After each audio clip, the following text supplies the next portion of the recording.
So thank you all, members of the press, the One organization. Thank you for showing up today. Today is a big day for me. A while back, Senator Leahy and myself asked the Institute of Peace to put together a panel of experts to tell the Congress what could we do to prevent extremism so that we don't have to fight endless wars.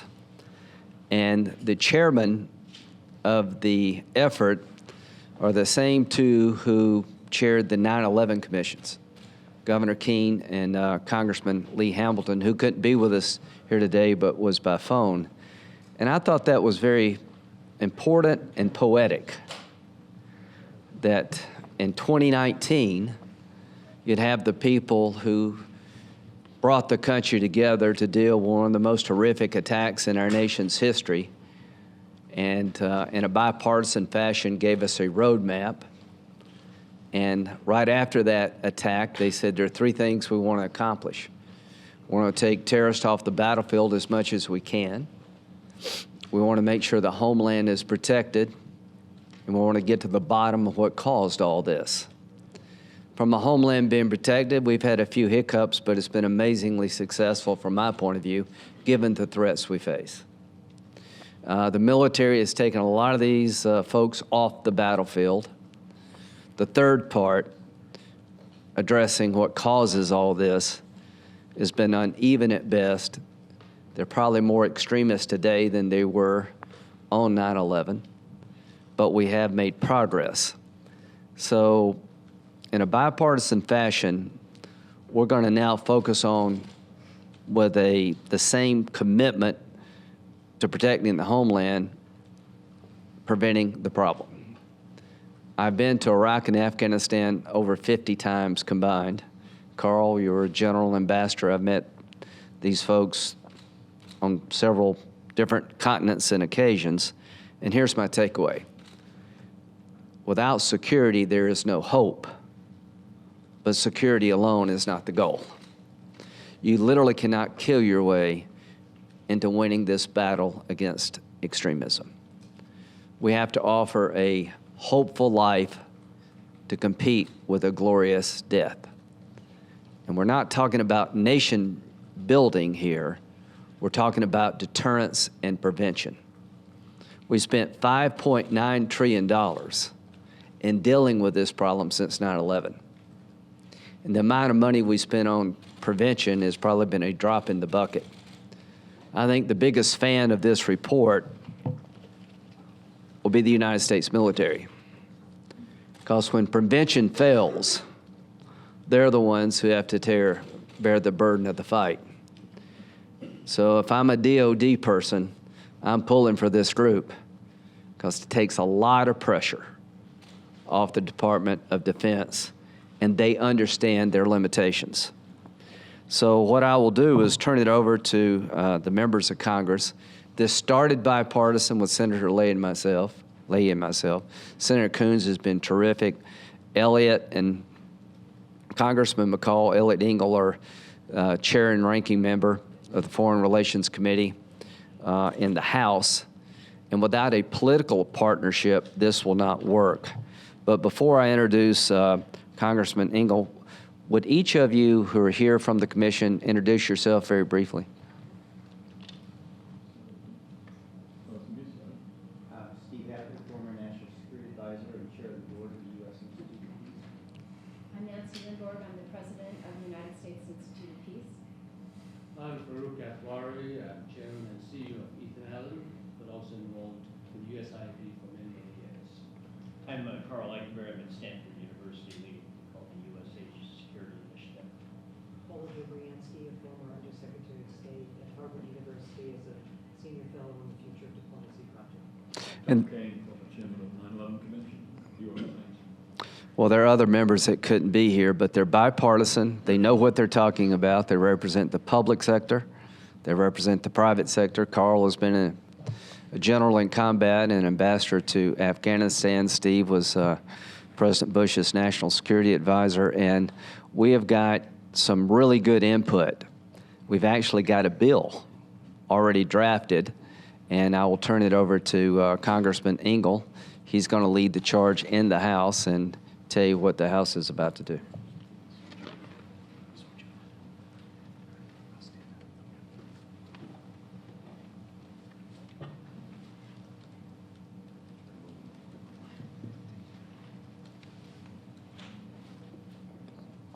Trying to move without tripping over something.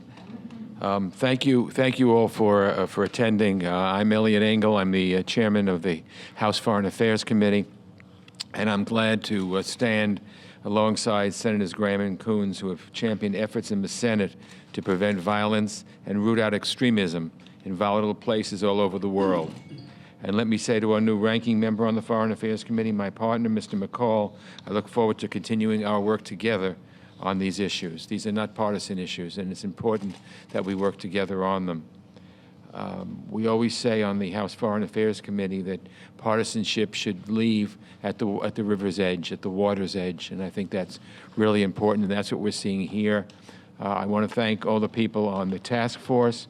I want to thank the co-chairs of the task force, Governor Keene and Congressman Hamilton, and all the experts who put their heads together to produce this valuable and very, very timely report.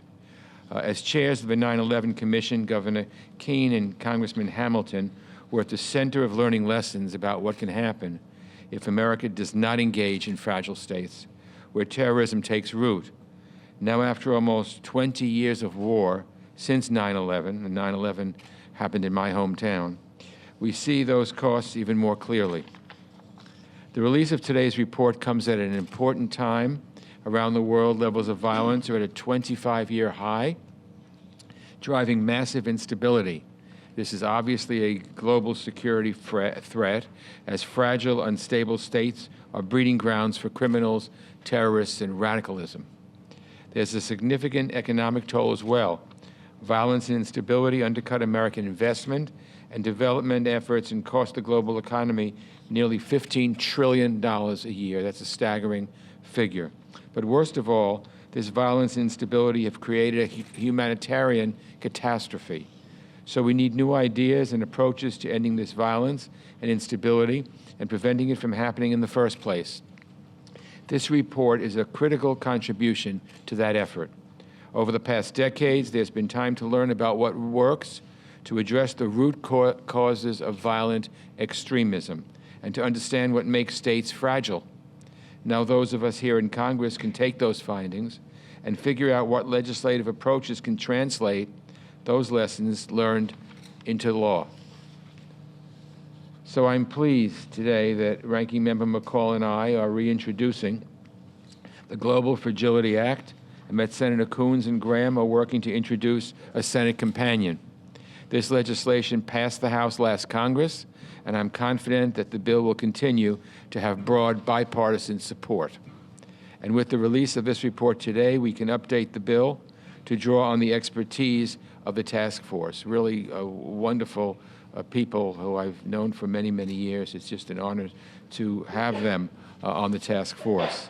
The key message from these experts is that the United States needs to focus on prevention. Excuse me. I completely agree. And that is exactly what our bill would do. With the aim of stopping violence and conflict before they start, this legislation will make us take a step back, look at the broad picture of our current efforts, and seek ways to better incorporate best practices and expert recommendations. We have already spent trillions of dollars on wars and stabilization operations, but future spending could be done in a much smarter way. Frankly, our efforts right now are disjointed and fractured across the government. This bill pushes us to take a hard look at what's working and what is not working, and then help relevant agencies work together more closely to tackle this challenge. The end result? An initiative where government agencies are in full coordination on this matter. Together, they can create cohesive plans to diffuse situations that could erupt into violence and to stabilize conflict when it does break out. In the cross-government initiative, the State Department, USAID, and the Department of Defense will coordinate their diplomatic, development, and security activities so their work is more efficient and effective. The bill also requires innovative approaches to coordinate our work with partners, measure results, and adapt to changing conditions. And it puts in place robust oversight to make sure that our efforts are implemented effectively. With the insights the task force has provided, and I again thank them again, the Global Fragility Act will be an important step forward in addressing many of the most devastating crises facing the world right now and preventing new ones from emerging in the future. And the fact that we are all here today, a bipartisan group, joined together by a shared commitment to this pressing issue, it gives me great optimism and hope. Because addressing the root causes of extremism in fragile states gets us closer to a safer and more stable, prosperous world. So I thank all of you for your work to get to that brighter future. Together we're going to prevail because we have no other choice. And I'll turn the podium over to Senator Coons.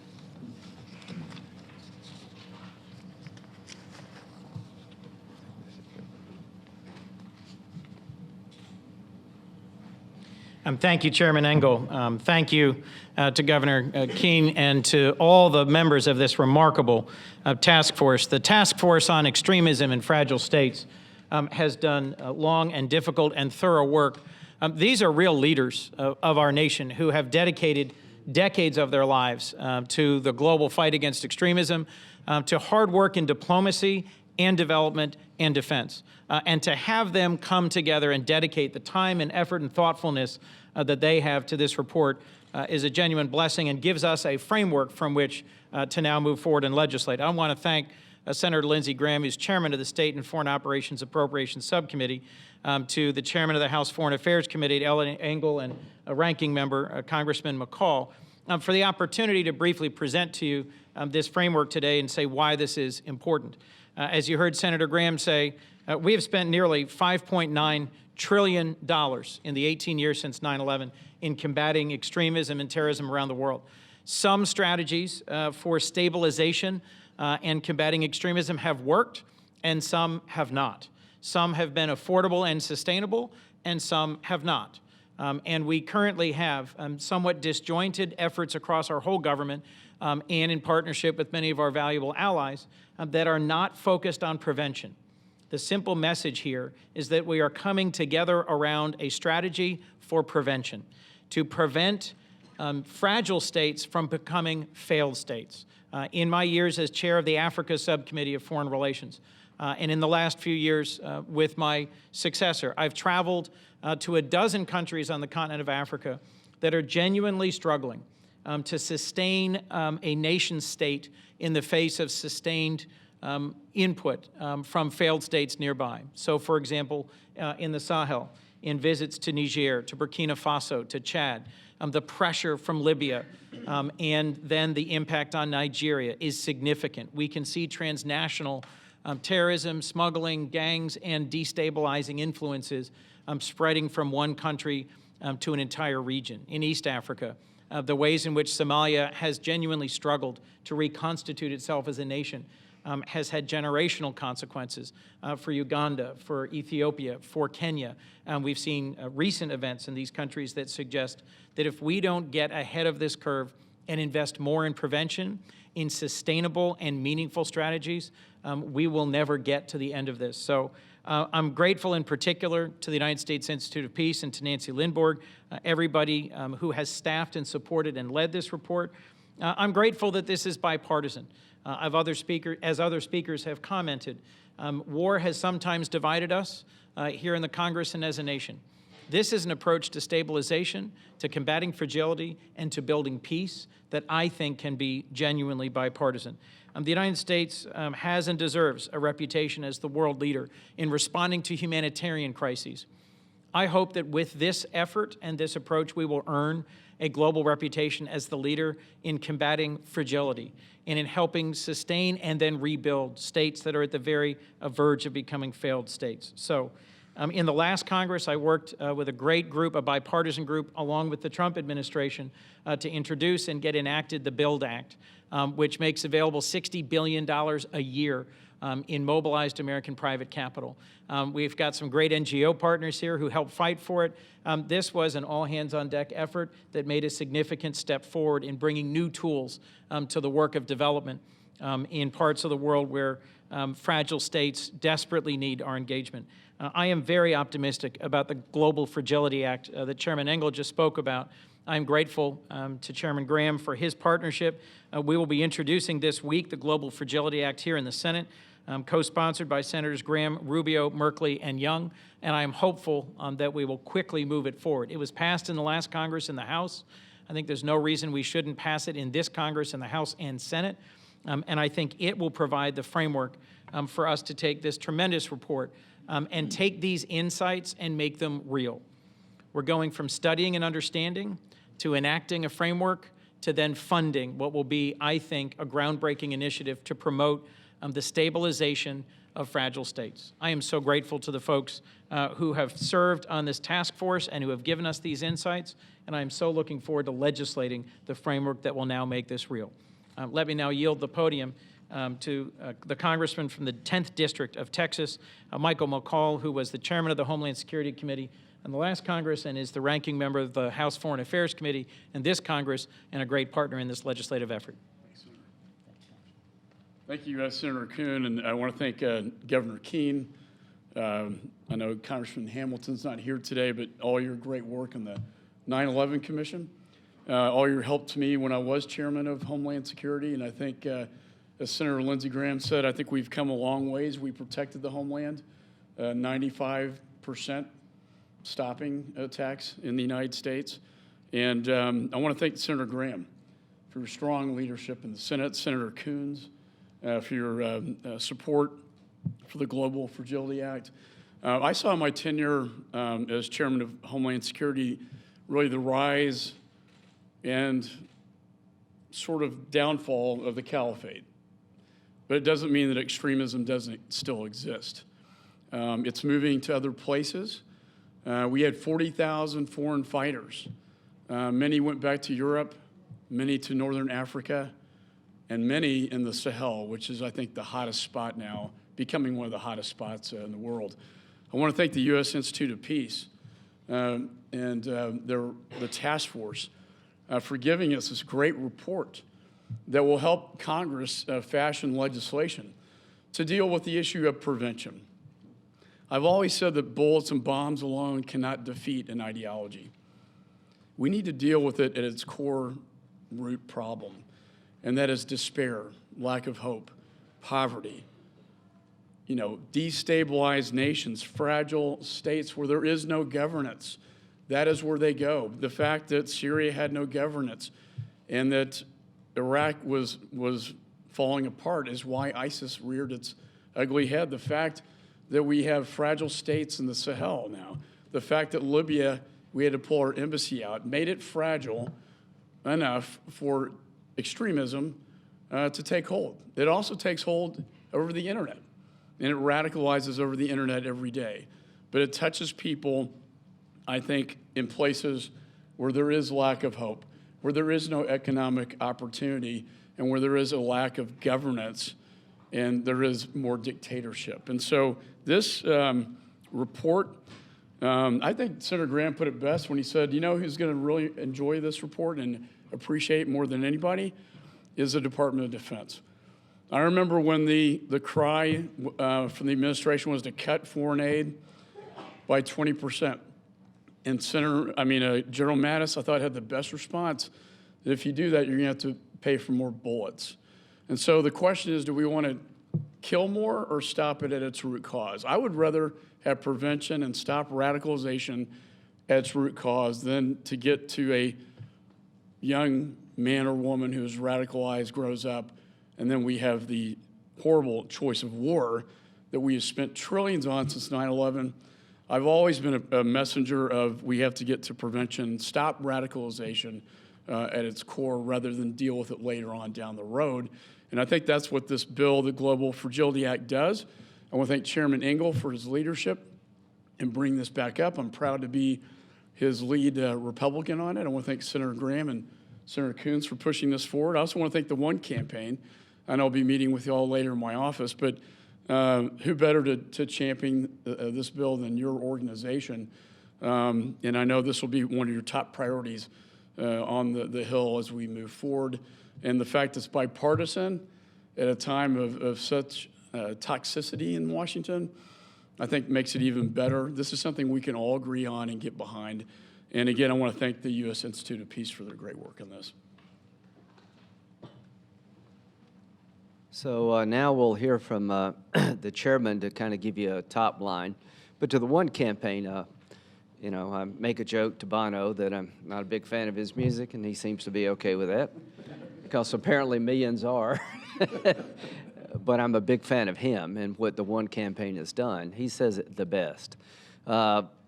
Extreme poverty, extreme climate, extreme ideology, when they come together, bad news. And what have I learned on my trips abroad? Most people are not buying what the extremists are selling. Now, I don't want you to misunderstand what I'm saying. Extremism is a problem. But people in Afghanistan, Iraq, Syria, you name the place, if they could choose a different path, they would. Most fathers and mothers do not want to turn their daughters over to ISIL. So the idea that this is hopeless is not true. We're going to win this fight. The only question is, how long does it take and how much suffering will be involved? To the American people, from a hawkish kind of guy, every dollar we spend here saves us a lot of heartache down the road. For every dollar in prevention, you're going to save $16, they tell me, in actually going and engaging the enemy.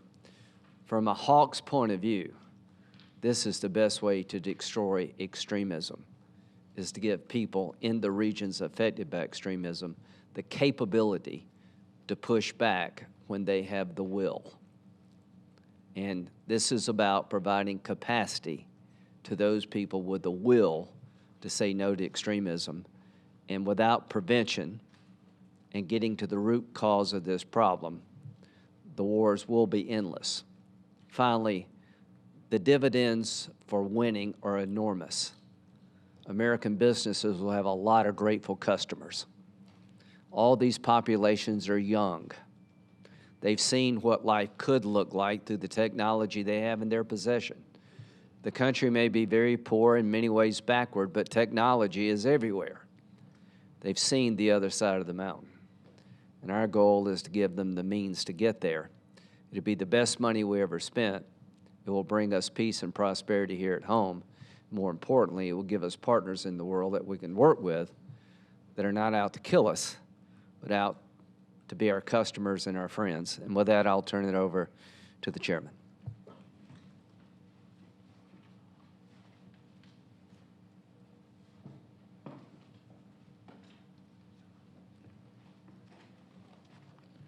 Senator Graham, thank you very much. You know, as I go around just talking to people, they tell me two things they want in Washington. One is vision. Lincoln said, where there's no vision, the people perish. And the other is, why can't they work together? Well, I wish they were here. Because in these congressmen, you recognize the vision, and they're working together. And so my hope is they will set an example to the rest of the Congress. But thank you, Senator Coons, Senator Graham, McCaul. Thank you very, very much, and Congressman Engel. When Lee Hamilton and I released to the Congress a 9/11 report, the country was in a difficult time. And we basically said three things. One is you got to go find the terrorists, and you got to kill the people who attacked the country, punish them. Secondly, we said we got to harden our defenses. This is a hard one. Reorganize the whole intelligence apparatus. Put together a whole new FBI, which with a different kind of focus. But you got to harden our defenses so that we don't ever have an attack like this again on the homeland. And then thirdly, we said, we got to prevent terrorism in the future. We got to find out what the solutions are, but we got to prevent it. Well, first two, we did pretty darn well. Spent a lot of money on them, but we did pretty darn well. Third one, not so well. And this is what this is all about. This is what this task force, which has taught me so much, just working with people with this kind of intelligence, this kind of expertise, has taught me a lot working with the task force. But this is the idea that it all really, at this point, ought to be about prevention. It's not only part of the strategy, it should honestly be the heart of the strategy and the whole strategy. First of all, we got to make prevention the most important thing as we're looking at this part of the world. And all our other strategies ought to be, that requires, again, a rethinking in government. We got to take all these various agencies and departments and all these parts of government and get them to work together in a new way around a new strategy and what it has a chance of working, so we don't always depend on trying to build states, which is hard to do, and we haven't been very successful at it, or resort to the military, which has done a wonderful job, but we shouldn't have to resort to the military. It's too much money and it's too much blood. So this is a whole new way of looking at it and looking at a way to solve a problem. And third, our recommendation is we shouldn't be doing it alone. The United States shouldn't go alone. It should go with partners. And so a lot of the money for this, we propose to put together a fund that is going to be subscribed to, yes, by us, but even more so by other people. And we're going to put this all together, and hopefully with the vision and leadership of Congress, it's all going to work out. Let me be clear. It's not going to stop all conflicts. It's not going to rebuild nations. It's a power to enable fragile states to do it themselves, to be their own solutions and find their own solutions at home with our help, working in partnership with them, not doing things to them, but doing things with them.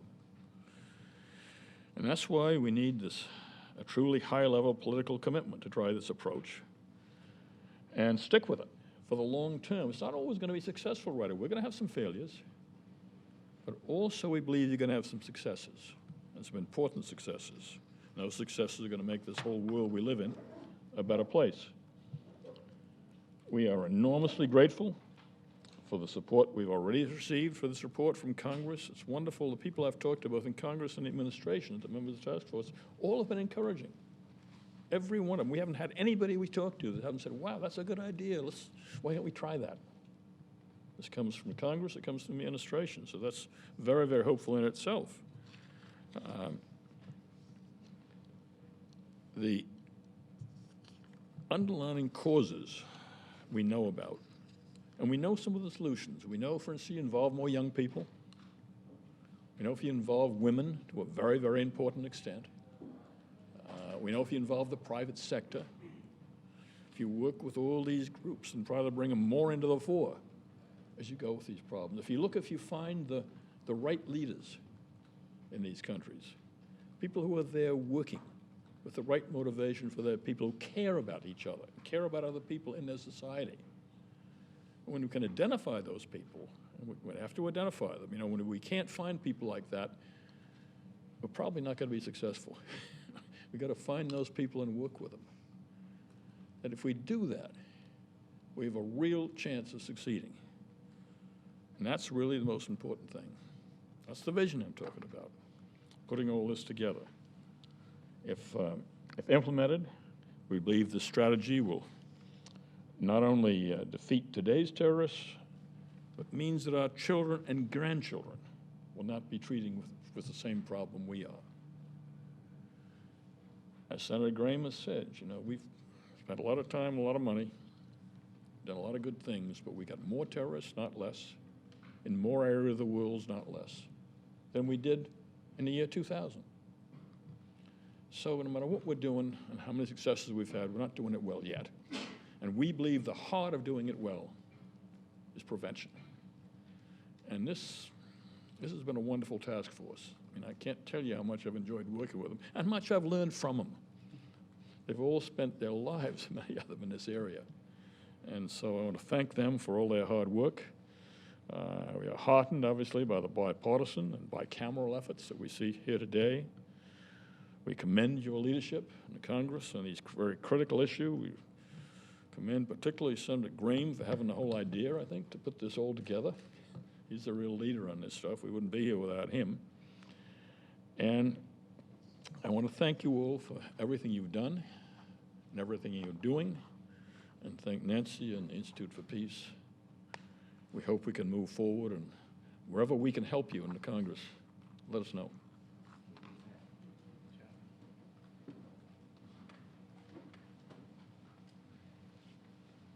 Okay, any questions?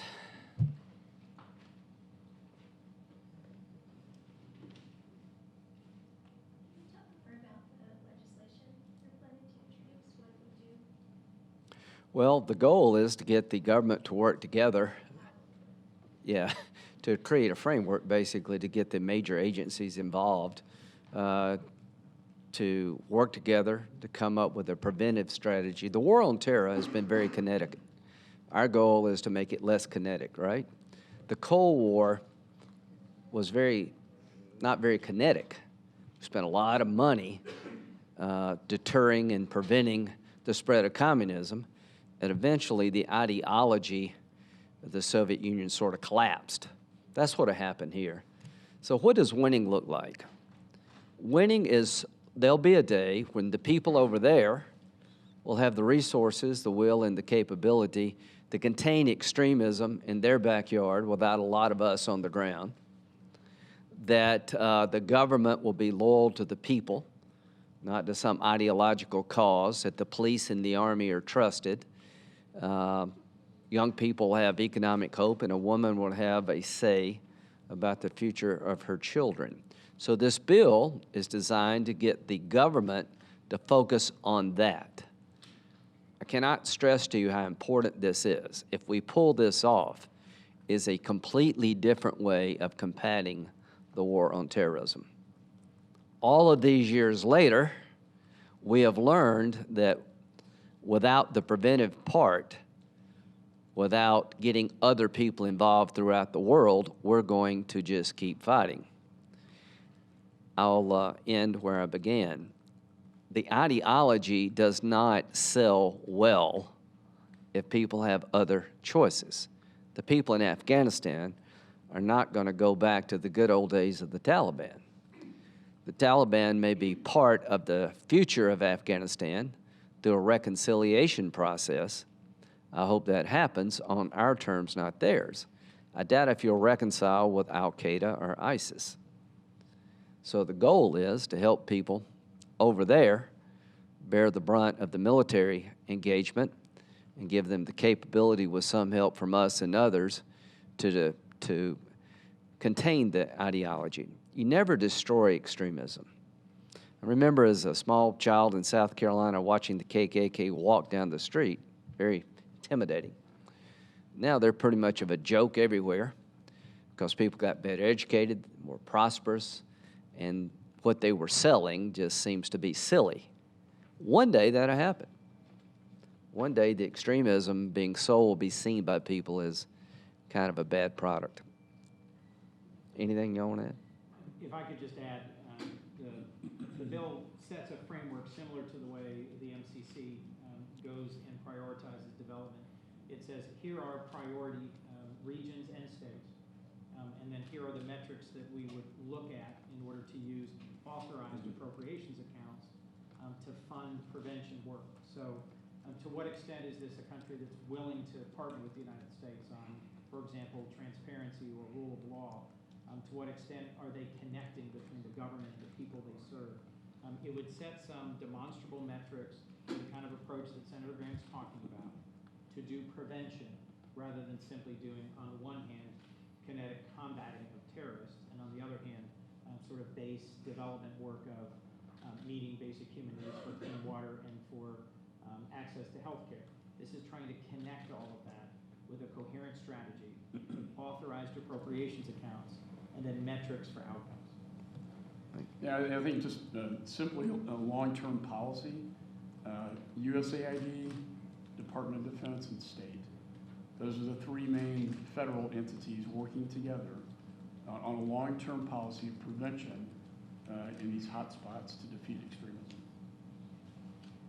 Lisa from PBS, thank you. You're making a case here for prevention, broader coordination. The report also talks about U.S. military intervention a little bit, and there's a great graphic here that looks at each time there was military intervention and then looks at extremism. Generally seems to be making a connection there. What do you think is the relationship between U.S. military intervention in this area and any rise of extremism? I don't want to, it's not saying lay that out clearly, but it seems to be implied. Well, after 9/11, what were your choices? Just leave the Taliban in power? No. So after Saddam basically kept bombing people and gassing people, eventually we sort of had enough of that. So the military component is designed to go take down these organizations that present the threat. What have we learned? That after the takedown of the organization is pretty hard to follow on what's next. And in Afghanistan, to those who say it hasn't worked, I would say that there are more women in school today than ever in the history of Afghanistan. Life expectancy's up, and education opportunities are greater today. There's a bigger economy. There's a traffic jam in Kabul, which if you were over there in 2002 or 3, you didn't have that problem. And that's hard to translate to people. So when the military intervenes, sure, it provides some recruiting for fighters, but without us there, the people who want to reject the ideology really don't have much hope. Without security, there is no pathway forward. So we're trying to take down the networks, and we've been pretty bad, quite frankly, internationally, of finding what happens next. So the hope is that in 2019, we spent about $2 million to get really smart people to study this problem. $5.9 trillion later, we spent $2 million to get smart people together to say, hey, this ain't working. So the bottom line is we're going to introduce legislation to come up with a new way of dealing with it. There'll always be the need for the military engagement when the organizations get out of control. We're not in the Sahel yet, militarily, in any great numbers. The French are over there. But I'm here to tell you that if we don't invest now, if you're tired of being in wars in the Mideast, well, here's the good news. You're going to maybe leave there and go to Africa. I'm tired of being in wars in general, and if you do not pick like the Sahel and test this concept, we're going to start small. We're going to prove to ourselves and others that this actually works. And if it doesn't work, I don't know what to tell you. Carl? So, maybe 2 points.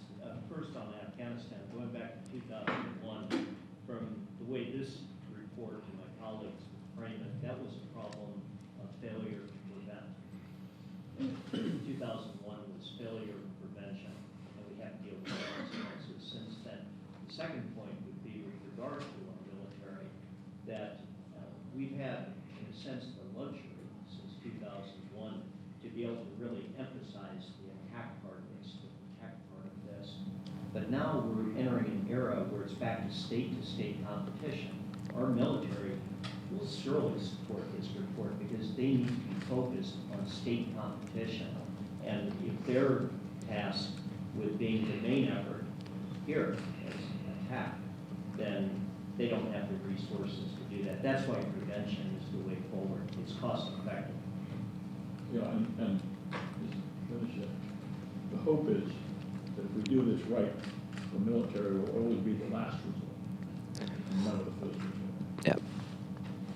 Kathy from the Atlantic, thank you for hosting this, and thank you all for your work on this report. I'm curious about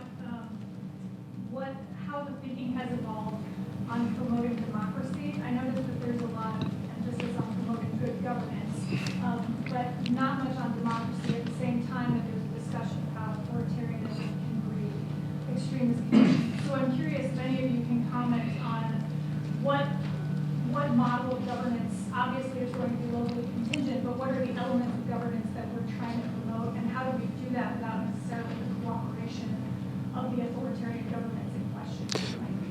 Very quickly, and I'll turn it over to others. Name a war between two democracies.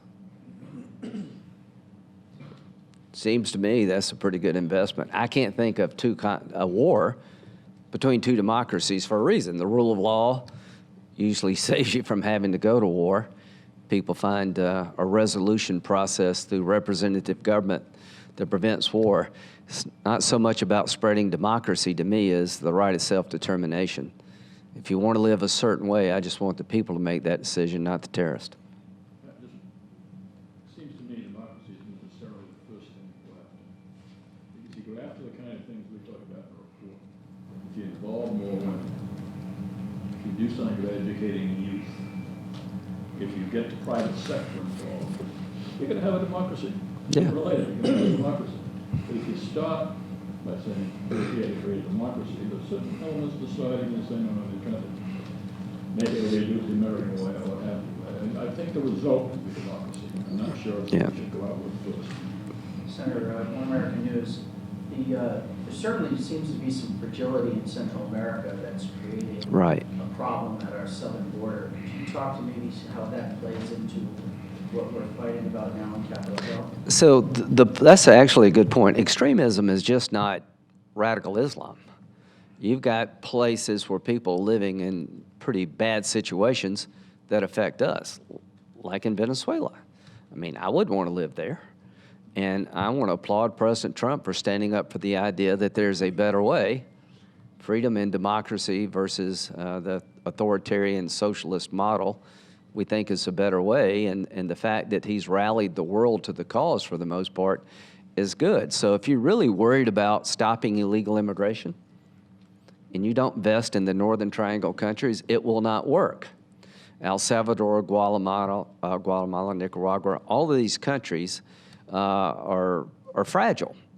So Vice President Biden and I worked on a $750 million investment. I'm willing to double that only if you can get a payout. The Millennial Challenge Corporation has told us that if you don't have metrics and you don't have buy-in, the money is wasted. So those who worry about writing a blank check to give it to a bunch of authoritarian people, those days are over. We're going to have a relationship with our assistants in the future where the taxpayer can understand where the money went and hopefully get a benefit from it. So the first group that I want to deal with outside of the Sahel is the Triangle Nations, because you'll never fix immigration until you stop the reason people feel like they have to take their children and walk a couple of thousand miles going through hell to get here. And we have the Central America Security Initiative, what Senator Grant's referring to, and I think we can reform that so it works better, but I agree, they're leaving. Who would give, a coyote $6,000 to take their child up alone through a dangerous path? It's a very act of desperation. And to get to the root cause, which is what we're talking about here, whether it's Sahel or Central America, which causes the immigration phenomenon, we have to get to the root cause of this problem. To democracies, I think our founding fathers gave Congress the power to declare war because they believe that constitutional democracies don't go to war, as Senator Graham said. And I think we can't self-impose a Jeffersonian democracy. I think Governor Keene is absolutely correct, but we can start stabilizing these nations and economies so they can get to the point where they are democratic nations. And frankly, if you're prioritizing good, rule of law and transparency and good governance, I think we're all convinced that will lead to a democracy. Well, and just the wall, the barrier, whatever you want to call it, it stops the flow, but it doesn't stop the reason for the flow. So the hope is that you will be able to slow the flow down, but if you don't address the cause of this, you can't build a wall high enough. You just got to get to the root cause. Senator, I think, I'm a product of two worlds. I was born in Kashmir, an area of conflict. I spent a lot of my years in trying to see how we can help that conflict. And of course, living in this world and having been out for the last 33 years, I spent a lot of time in both worlds. I think this is a paradigm shift. A paradigm shift to say that to stop or reduce terrorism, we've got to help people get better. We've got to raise them. That the world, for century said people in the poorer countries are going to remain poor and we're going to get better. Today we are realizing that's not the case. The world has become small, and our best hope is to help people get better. And to me, this is a major paradigm shift, and I'm really, really very happy and appreciate all what has been said. 2 more questions. I'm Teresa Welsh with DevEx. I've got a question about the Partnership Development Fund. The task force recommends that the U.S. contribute no more than 25% of that budget. I'm wondering why it's important for the U.S. to galvanize the international community around this issue, including their financial support, and how the U.S. government intends to do that. It's important, obviously, both for the burden sharing, but also for the coordination. Because what you see, particularly in some of these more fragile environments, is you have various donors coming in with different visions, different requirements, and it creates a kind of chaos at the country level. So the fund both provides a shared pot of money that enables sharing the burden across a number of donor nations. Most importantly, I think it creates that shared framework. So it's getting that shared framework not only within the United States, which is the first most important job, but also then doing it with our development partners in partnership with the local governments and the people in those countries. Those of you familiar with the Millennium Challenge Corporation is sort of an international version of it. We're going to start with a pilot project, pick a couple of countries in the distressed region, go around and ask people to donate, sign countries up, pick topics that they're interested in. Maybe it's power, maybe it's development of security, education for women, whatever the topic. We're going to put money on the table, maybe free trade agreements on the table. And the goal is, over time, to leverage the public-private funds from the developed world to get a better outcome. This is not writing checks and not knowing where the money's going. This is a completely new way. Another point, too, is we've got a lot of partners out there that have their own channels of communications in these countries. They have their own competencies and knowledge and experiences that we don't have. So we don't have a monopoly on wisdom. So it's not only the resources, but it's the knowledge and the techniques that we bring to bear. And we got to sell President Trump, and he's not going to buy into the same old, and I like that. We got to convince him there are a lot of distressed properties out there that are a little time and money. You can turn it into a really nice place. You can have customers, you can have stability, you can travel freely. It's got to be a win-win in his eyes. We got to make sort of a business case. And I think there's a hell of a business case to be made. One last question. Ben Kessing from Wall Street Journal. What kind of buy-in have you gotten from the Pentagon, from the state, and from the White House at this point? And if you don't have any buy-in at this point from any of those entities, is that premature? I'll let them answer that, but I believe there's a lot of buy-in. Secretary Pompeo is excited about this. Listen, $5.9 trillion later, how about thinking about something new? If there are more terrorists today than there were before 9/11, we need to address why. And the military operations have been very successful, but they have limited transformative value. So state is on board, and the biggest winner, can I borrow this again? If you're a family of a soldier, you're pulling for this working. So Mattis said it better than anyone else. If you cut developmental aid, you better buy me more ammunition. We're saying, no, not developmental aid.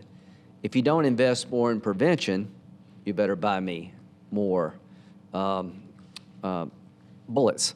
So DOD, I'm going to meet with Acting Secretary Shanahan tomorrow. How does this work? The biggest pot of money is in the military. The entire developmental budget, foreign aid budget, is 1% of our budget. Senator Leahy's been a terrific partner. He couldn't be here, but without him, we would not be here. So what if you could convince the military to take a small percentage at first of their warfighting budget to invest in prevention, to stop the war from starting to begin with? In these countries that are donors, what budget in their country is probably larger than the developmental budget? The military budget. So the buy-in has to come from the agencies in the forefront of the fight. And that's DOD, Department of State, USAID. But you got to get the president to buy into this. So the president is looking for something new. I want to end endless wars. You know how you end an endless war? Prevent it from starting. You've got a chance in Africa, Mr. President, to prevent what's going to be a long, drawn-out, bloody fight. A little bit of money now can prevent the engagement in Africa like we've had in the Mideast. But I promise you one thing, if we ignore what's going on in Africa much longer, the next big organization to take down is coming from Africa. Thank you all very, very much. To the folks who did this, God bless you.